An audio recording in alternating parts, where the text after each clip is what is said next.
Okay, today is Tuesday, November the 12th, 2019, and welcome to week 2 of Introduction to Criminal Law. And I'm Professor Richard Wright, and I hope that many of you took the time to pay close attention to the things that I laid out in week 1, the requirements, because I won't go over those details like I did in that point. I'm going to keep the lectures to under an hour if possible. And especially tonight, because I got some grades I got to turn in tonight for a course that just ended. So I'm going to get right into the sharing my screen. Okay.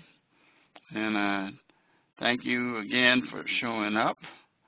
I tell students all the time that those who end up getting the best grades, not because of anything that I do, but because of what they do, when they make the live lectures, given a better chance to get a good grade. So I'm going to go ahead and operate on that basis here tonight.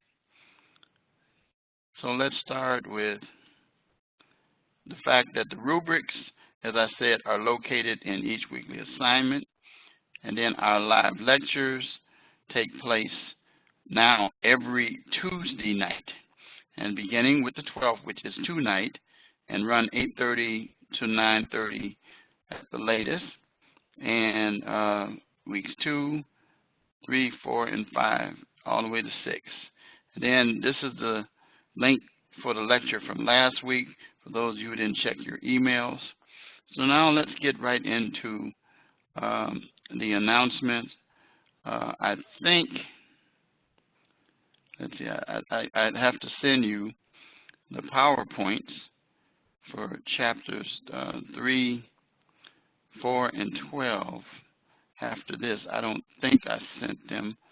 Let me check. I can tell in a minute. Let me see.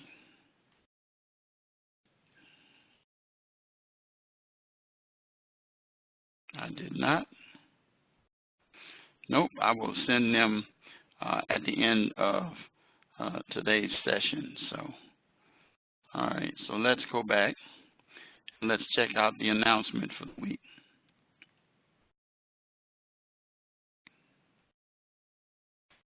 All right, refresh it, and here we go.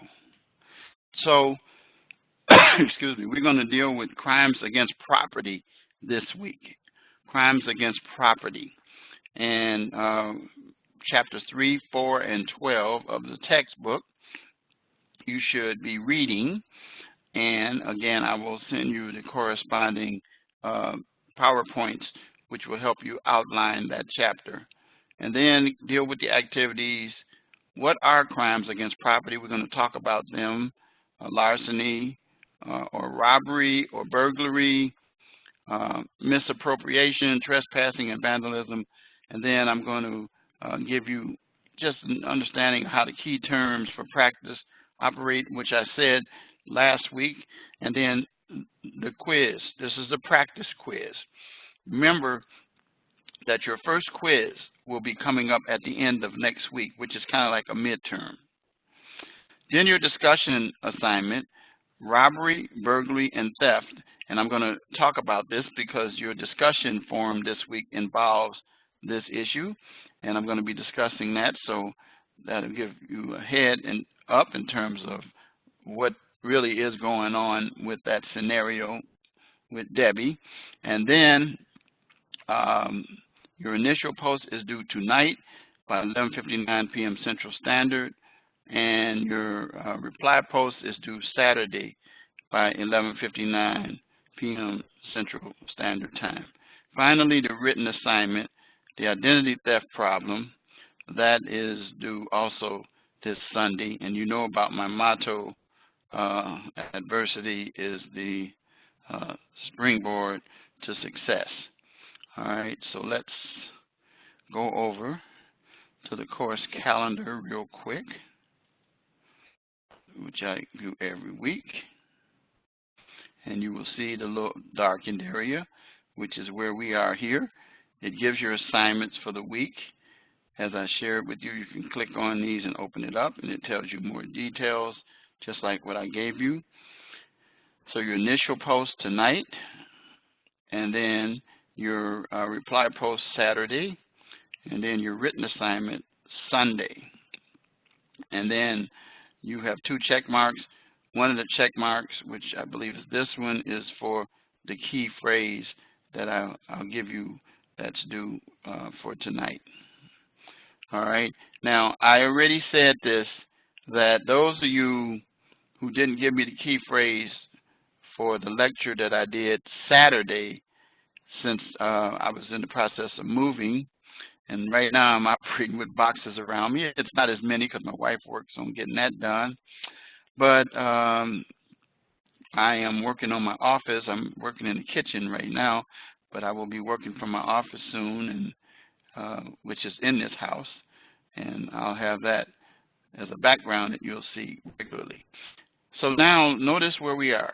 Lectures every Tuesday, 11:59 p.m. Central Standard Time. Oh, but what I was getting ready to say is that the key phrase that was due, I'm going to allow for the week 1 you to have that whole up to the end, up to the 15th, to get that to me. That's because of the fact that I changed it to a Saturday lecture, and then many of you probably didn't see it until Sunday. So I'm going to give you till the 15th, and I won't deduct points. Not for assignments, people. Not for assignments, but only for the key phrase for the live lecture. All right, so be aware that some of you have already gotten them in there. And then you'll see that each week it goes down all the way till we get to December the 13th, which is the very last day of class. And all assignments must be in. So essentially, it is a month from tomorrow, and this course is over. I guess you say, well, it just started. Well, that's how 5.5 classes operate. That's why I encourage you not to fall behind. All right, so now let's go take a look at the module, Crimes Against Property. Let's take a look at the assignments real quick once again. So your discussion assignment involves Debbie, who committed either robbery, burglary, and theft, or she committed robbery, burglary, and theft. I said the same thing. Or she committed burglary and theft, or she committed robbery and burglary. I'm not going to tell you which one. You'll know. As a matter of fact, if you pay attention to the lecture, you'll have it. And some of you already got it because I saw it in some of the initial posts that I read last night. The written assignment, again, notice this. It is a two parts. For the first part, you're going to examine the types of crimes that are committed using this scenario. And then you're going to deal with each of these questions. Now, you should be aware of the fact that what the focus of this module is, crimes against property, which I'm going to talk about them in detail in just a few minutes. But this scenario gives you a chance to apply these. Notice it is a 2-page minimum.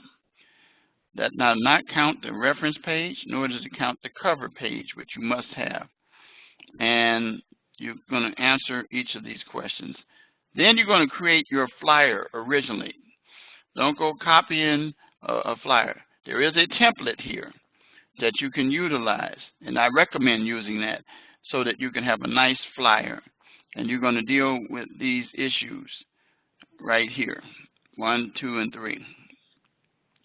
Remember, once again, you have help with this assignment, or all assignments from guides to Rasmussen School of Justice Studies relating to criminal law. And you can utilize that to help you. So that's how you complete those assignments. And then, of course, you got your live lecture. Now, let's back up real quick, and let's take a look at the rubric. So you click on View Rubric, and it opens it up. And it tells you just what you just saw a few minutes ago and what you're going to deal with in this paper. And make sure that you have paragraphs. Make sure it meets the 2-page minimum requirement. Double space, not single space. And then you have the APA requirements. If you do not do a flyer, you will lose 15 points right off the bat, okay? Or 37, almost 40% of the grade. So that will cause it to substantially drop. And the page should be at least 1 page for that, all right, for that. Any questions, feel free to type them in the chat box, and I'll address them as we go along. So let's go back and let's start talking about the topic for the night.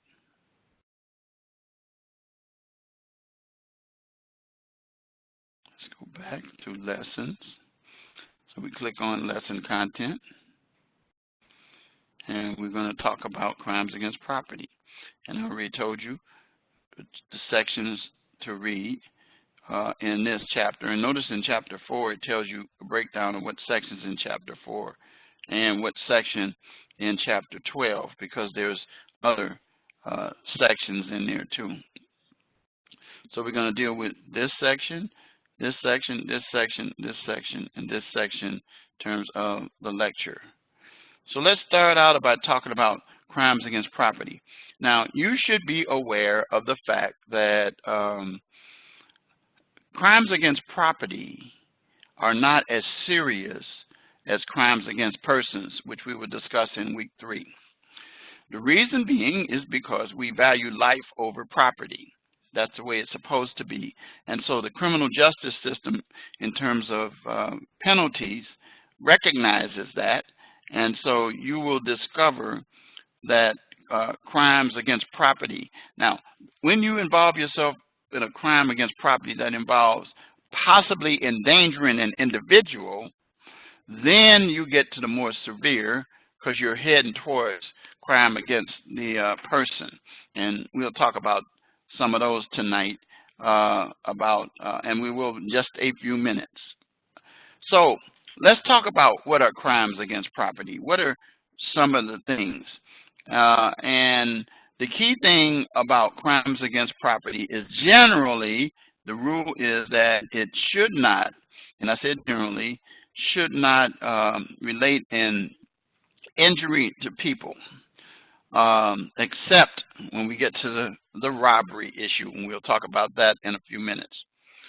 And so basically it's loss of property or the use of the property.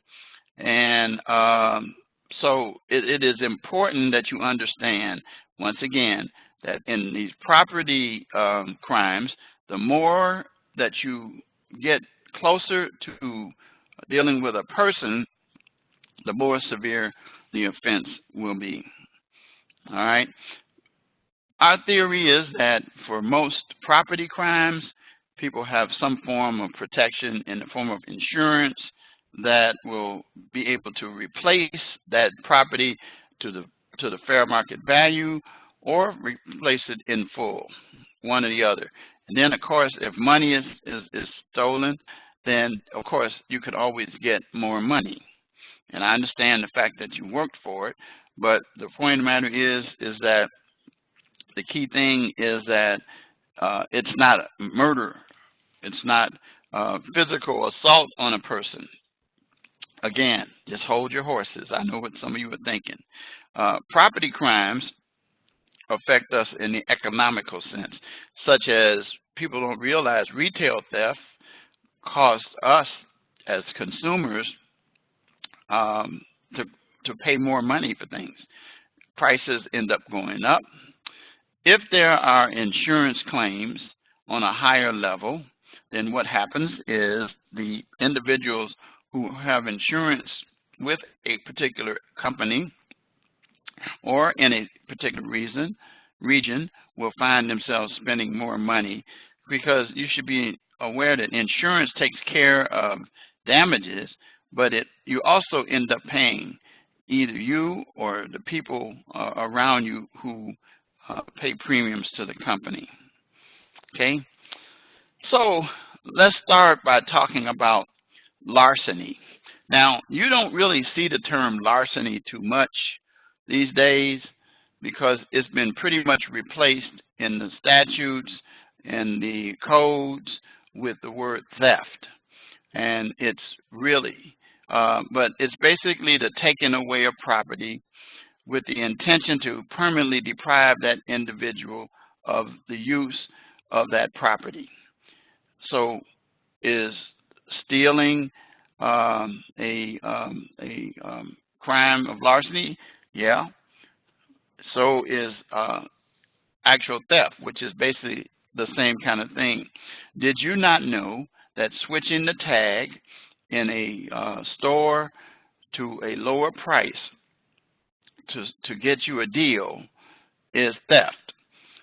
Because what you're doing is you're depriving that company or that organization of the full value that they've determined that a consumer needs to pay, or a customer needs to pay, to get that property. So therefore, the difference between that can result in theft. I have said this before to other students. I represented a young lady one time at a school here in Illinois, and she went to this college, and she was with these girls, and they went to this store, and they ended up buying stuff, but they were caught on camera switching the labels. Now, and then they end up, as they attempted to pay for it with that, they ended up getting caught. Now, companies have pretty much tried to defeat that by now, as you know, with the scanning of the item, and it has to match up and those kind of things. So it minimizes it, but it doesn't eliminate it fully.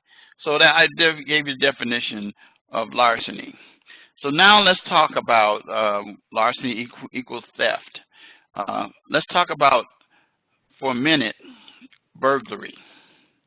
Now, at common law, it was the breaking and entering of the property of another to deprive that person of property or value in the nighttime. But the nighttime requirement has been done away with, and we don't have that nighttime requirement anymore. So burglaries are now 24/7. That is why, as you recall, if you think about burglars, what color clothes do they generally wear when they commit burglaries? It's black. And the reason is because they would blend in the background, because it's dark and night. And that was the purpose for it. I didn't know too many burglars that committed crimes wearing white clothes or any other color clothes, but that was it. If you've ever seen movies or seen people who dress as burglars, it's always that kind of thing. And so the question is, what constitutes burglary? Now, some people think that in order to commit burglary, that you have to physically take your body inside a place.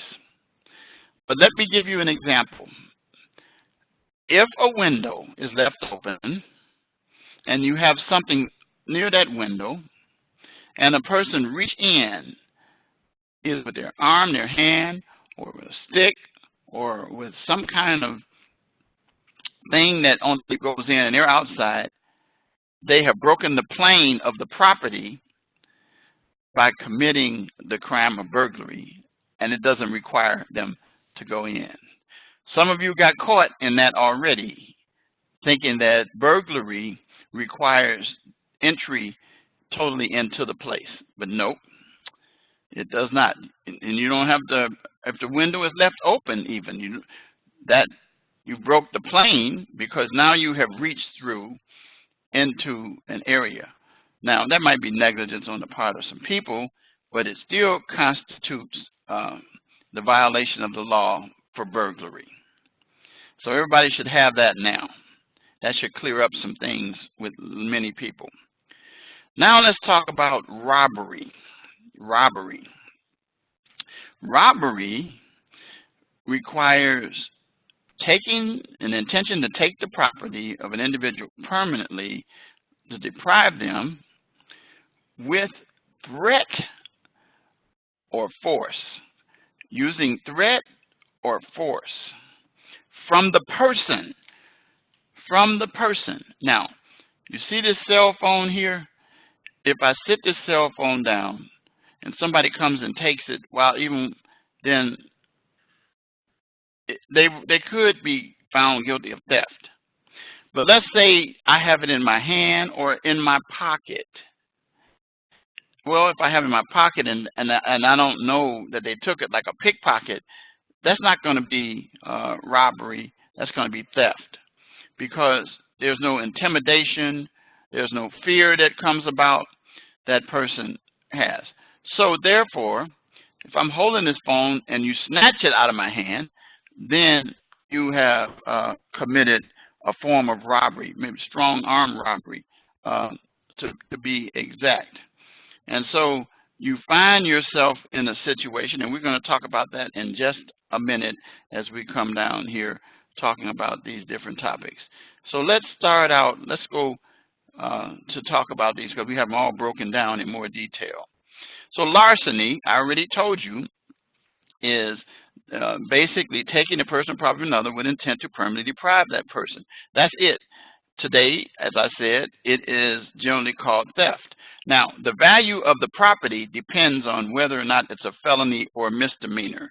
In some jurisdictions, it's like, for example, let's use Florida. An example is here. If you steal something of value of $299.99 or less, it's a misdemeanor. But if it's valued at $300 or more, then it's a felony.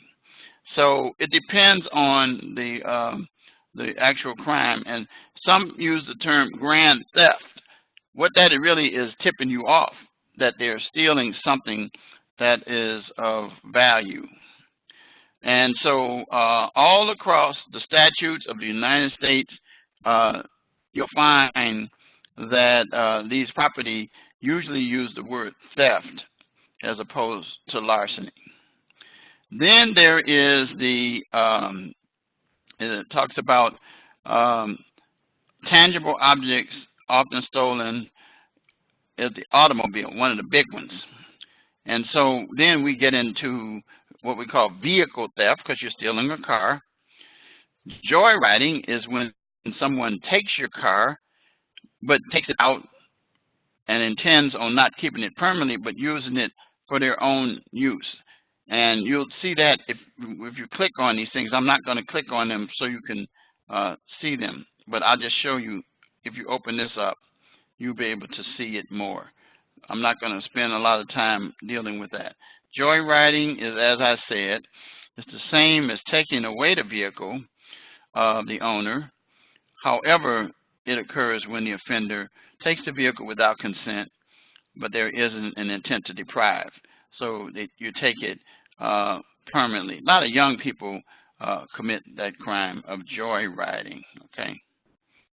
Carjacking, and you know what that is, just taking the vehicle by force or threat from the individual. See the Illinois statute? It says vehicular hijacking prohibits a person from knowingly taking a motor vehicle from the person or the immediate possession of another by the use of force. And you see, it's almost like you're getting into robbery here. There's some force involved there. And it's like robbery. It's a felony in all states because, once again, you're getting individuals possibly hurt in those situations. All right? So that's larceny and the various forms of larceny relating to vehicles and so forth. So now let's break down robbery a little more. I already did. But let's start with burglary. And I already told you the answer to this first part. It's enter the dwelling with intent to commit a crime, such as vandalism or even arson. And then I talked about at common law, it was intended at the home and had to occur at nighttime. And then I said burglary now occurs in houses, vehicles, and any other place, any time of the day. Robbery, just again, is defined as the unlawful taking of personal property of another with the intent to not temporarily but permanently deprive that person. However, it has to be taken from the person, not near the person, but from the person, and must be done by force, intimidation, or threat or violence. All right, and then there are things called armed robbery, where you use a weapon, strong arm robbery, where you just basically wrestle that person, and then home invasion robbery is when you break into a home, but you also threaten people or hurt people to get the property as well. So I'm not going to go into all of these because I've already given them to you in terms of definition. If you want to yourself go over and take a look at them, you can see what they are. All right. Okay. So now let's talk about misappropriation. So misappropriate, you take the word miss and then appropriation. Appropriate means you taking control of or taking it onto you for yourself. Misappropriation is taking something improperly to yourself and for your benefit. It's like theft, but generally it doesn't have to be from the person, but it says rather once legally in the possession of the victim's property, the defendant uses the property to gain personal gain, and includes like embezzling. Embezzling is like working in a bank and taking some of the money, or working in a store. No, that's theft, but you're taking some of the money because you're in a trusted position. Fraud is outright just taking it on false pretenses, such as maybe even using a check, or we deal with identity theft and things like that. Then you find yourself dealing with fraud. Forgery, same thing. Changing the amount, checks $10, you put an extra zero in there for 100. Welfare fraud is, of course, applying for welfare and you are employed, or you misrepresent your income information and assets in order to get money through the government. That's a federal offense, not just a state. Identity theft, there are so many ways that happens now. It's on the rise, and I've been the victim of identity theft most recently, very recently. And I tell students all the time that almost every one of you have had a brush with identity theft because of the fact that we have technology now. It makes it much easier to commit identity theft and credit card crimes as well. Embezzlement, I already explained it. Fraud, I covered it. Forgery, I covered. Welfare fraud.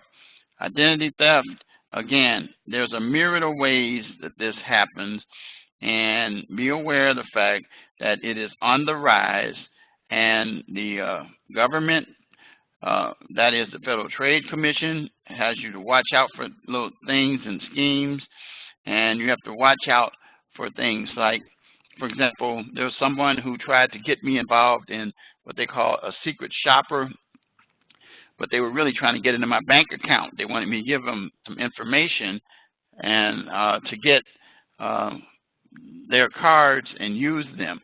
It's a scam. There are all kinds of scams out here. You also have to be aware of the fact that, talking about thefts, and you get these emails, and you have these companies. Like, for example, my bank posts things, and so I get things every once in a while, and I read them very carefully, and I see the origin of them. If I see a misspelling in there or something like that, or some bad grammar in there, that's a tip-off that it is not authentic. And you have to watch out for those things, because these companies and people out here are so smart now that they're able to take the information of a legitimate company and use it for their own benefit in order to be able to get your property. Credit card fraud, we've already talked about that. So let's talk about trespassing. In order to have trespassing, there must be a notice or a warning that an individual is not welcomed on the property. Like the sign that you see, trespassers will be prosecuted. And so that sign puts individuals on notice that they're not to come on that property. If they do, they can sometimes in some jurisdictions allow protection to take place of those individuals to use deadly force in some instances. But the key thing is that individuals could possibly find themselves going to jail, such as hunting on somebody's land, or basically entering the property and not being welcomed or invited. So trespassing is a crime, and most trespasses are misdemeanors and not felonies. Vandalism is basically what we are seeing here. An individual is damaging the property, or you hear a common criminal damage to property. That means that person is doing something to intentionally damage the property, not with the consent of that person, and of course it's not their own personal property. So vandalism is also generally a misdemeanor and not a felony. And there are many things in here. I don't try to read everything in here, but you can take a look at these things and the materials that you read. But the overall understanding that you get from with vandalism is what is written right here at the elements, common elements: intentional damage of a property of another without their consent. And that's it, pretty much, that I want to share with you about property crimes. Now, to prepare for an understanding of this, again, I remind you that you have these key terms, and then you can click on using the flashcards. That's the one that works. And then do this, and then it will allow you, as soon as I get it open, there we go, and it will give you a scenario, like I showed you in week 1. The unlawful and intentional taking, operating and or driving of an automobile without the consent of the owner with the intent to permanently deprive the owner of the vehicle. Unlawfully operating or driving in, okay, and so you flip that over, and there it is. It's called vehicle theft. Okay, then you go to the next one. The intentional damage to the property of another without their consent. I just talked about that. Criminal damage to property. And then you look at each of these. I'm not going to go over any more of them. So that will help you to review yourself and help you to prepare for the quiz and exam. Then there is the, let me get down here to it. There's the practice. Again, those scenarios that are prepared for you, and those scenarios, you start the activity, and then you go through and you read it. So take a look at this and pick out the one. A 17-year-old boy is walking home from high school, approached by 2 suspects. They shove him to the ground and take his wallet. What type of crime is this?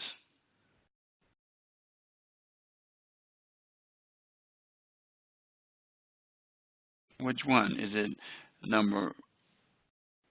armed robbery, which is A, B, C, or D? Which one is it? Type the answer. Okay, you say this one. And you are correct. That's right, strong arm robbery, because physical force was used to take the wallet. Now, some people might think armed robbery, but what's missing is a weapon. And it's definitely not burglary, and it's not theft because it's taking it from a person or another. Very good. One more. A 14-year-old girl left her bicycle outside on the front lawn. This is a tricky one. In the morning, the bicycle is missing, and the family report the crime to police. What type of crime is this? Is it burglary, armed robbery, strong arm robbery, or theft? A, B, C, or D?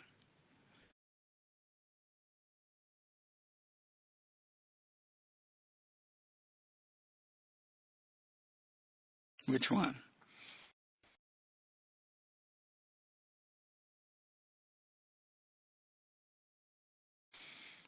Two of them jump out right away as not being the right ones. Actually, three of them. Well, yeah, two of them jump out right away. Which one do you think it is?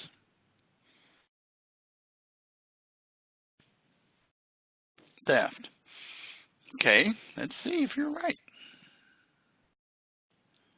Yep, because the bicycle was left from the victim without consent. Now, what some people might try to say is, wait a minute, the bike was taken off of the front lawn, and that's part of their property. So is that possibly, it's not armed robbery, it's not strong arm. Is it possibly burglary? No, because nobody lives on their front lawn. Well, unless they get evicted or something like that. So very good. Let's do one last one. A 25-year-old man is attending a party inside his friend's house. While inside, the man breaks into a locked bedroom and steals jewelry. The crime is discovered the next day, and the victim reports it to the police. What type of crime is he reporting? Okay. You're good.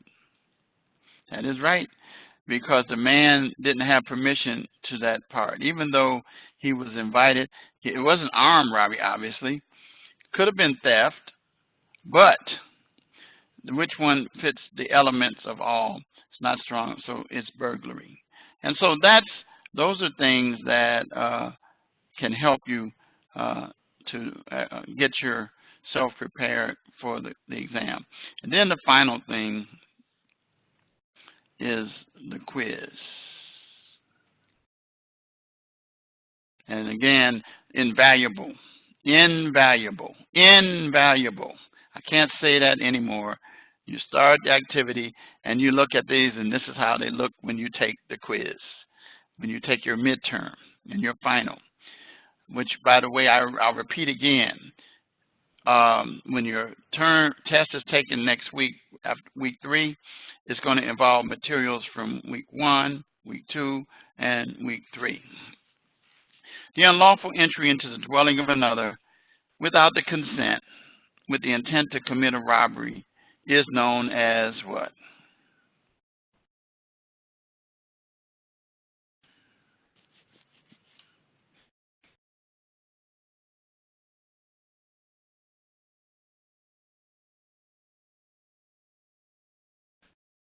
Okay, see, you got staked out. It's home invasion.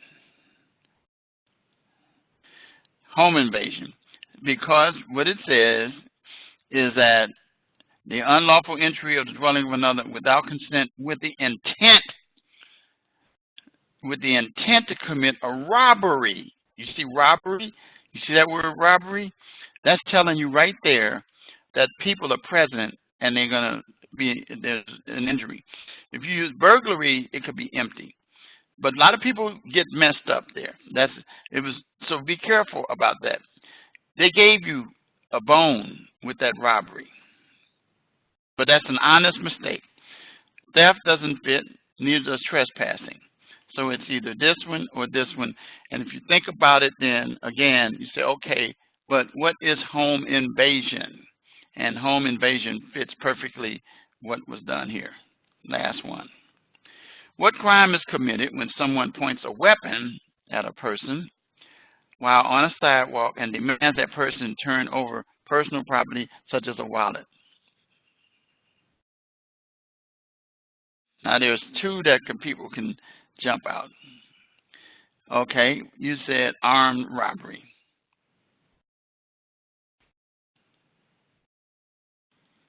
And that's good, because some people want to say strong arm robbery. But no, strong arm robbery is taken from that person itself, wresting it from them. But this person is because of the weapon that is something that intimidates that person. So the elements fit perfectly into that definition.